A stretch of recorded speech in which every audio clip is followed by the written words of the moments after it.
आज ही चंद्रघंटा माता की भी पूजा की जाएगी नवरात्रि के घटने के क्रम से।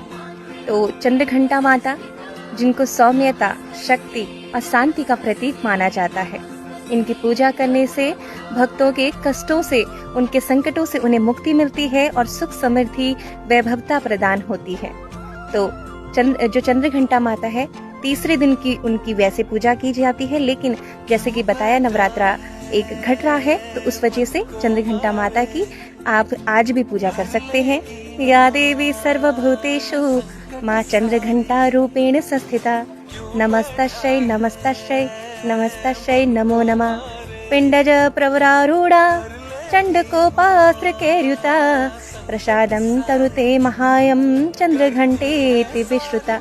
अर्थात माँ सर्वत्र विराजमान और चंद्रघंटा के रूप में प्रसिद्ध अम्बे, आपको मेरा बार बार प्रणाम है। जय माता दी, जय श्री कृष्ण।